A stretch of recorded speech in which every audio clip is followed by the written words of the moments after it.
루센카 작가님의 영주는 농노를 개처럼 다룬다입니다.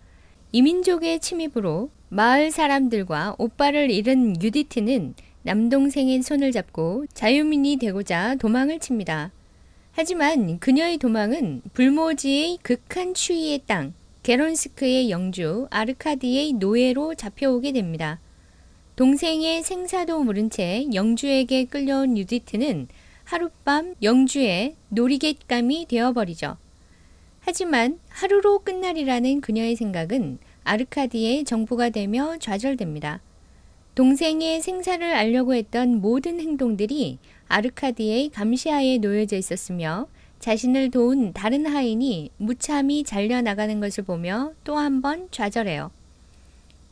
아르카디 또한 어떤 감정도 보이지 않은 채 그녀가 다른 사람들 앞에 노출되는 것을 매우 수치스러워하기도 합니다.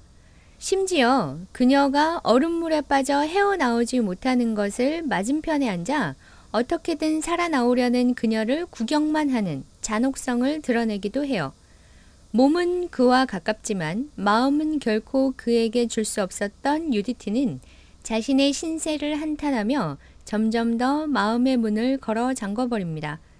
그런 그녀를 보며 아르카디는 그녀의 생생한 눈빛을 그리워하고 제잘거리던 그녀의 목소리를 그리워하게 됩니다. 그녀를 바로 옆에 놔두고도 자신이 느끼는 외로움을 서서히 의식하기 시작합니다.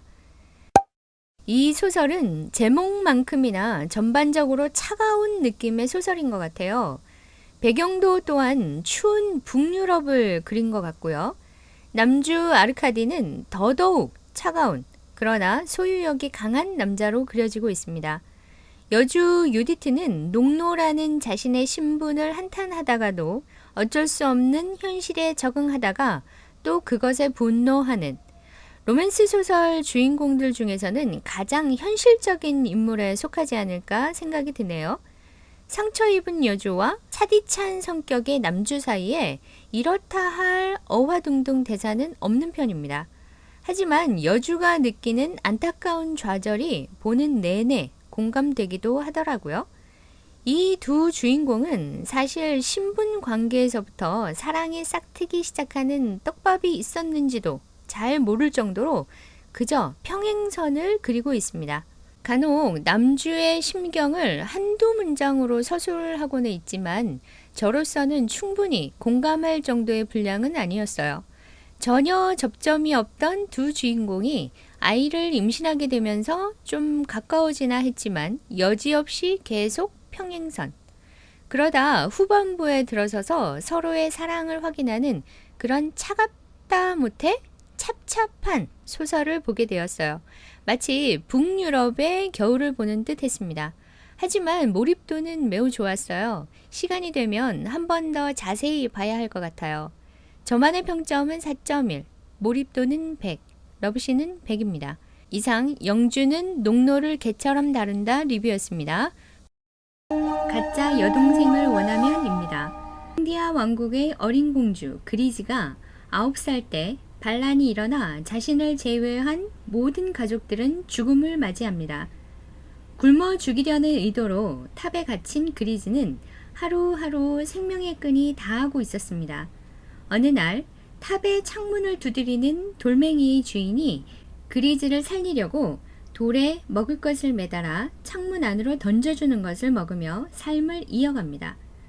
생명의 은인인 그 소년의 얼굴도 모른 채 누군가에게 끌려가고 결국 도착한 곳은 창녀들이 사는 매음굴이었습니다. 남자들의 더러운 손에 당하지 않기 위해 머리도 감지 않고 더러운 냄새를 풍기며 자벽부로 끔찍한 생활을 하게 됩니다. 그러던 어느 날 몇 년 전 바이렌하르 대공가에서 실종된 율리아나라는 영예를 찾는다며 자신을 찾아온 사람이 있었습니다. 자신을 대공가의 숙부라 소개한 그는 그리즈가 자신의 조카와 너무 닮았으니 가짜 율리아나 역을 하라며 협박까지 하네요. 다시 매음굴로 돌아가는 게 죽기보다 싫었던 그리즈는 그의 계획에 동참하기로 합니다. 바이렌하르 대공가에는 그녀가 테스트를 거쳐야 하는 두 사람이 있었는데 대공가의 노마님과 자신의 오라버니라는 비아누트 대공이었습니다. 두 사람을 속이려는 마음은 정말 싫었지만 그리즈는 가족들의 복수를 다짐하며 태연히 연기를 합니다. 하지만 얼마 가지 않아 냉정하고 오만하며 속을 알 수 없는 비아누트 대공에게 들키고 마네요.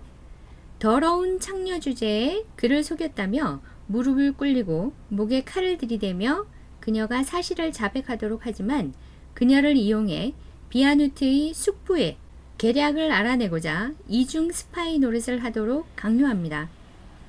그리즈는 왕녀 신분이 탄로날까봐 대공의 눈치만 보며 살얼음판 같은 하루하루를 살아갑니다. 얼마 지나지 않아 비아누트 대공과는 전혀 다른 스타일인 어릴 적 친구라는 남자가 그리즈에게 청혼을 하러 옵니다. 제목이 좀 신선한 것 같아서 리디북스에서 읽었는데요. 역시 제목값을 하네요.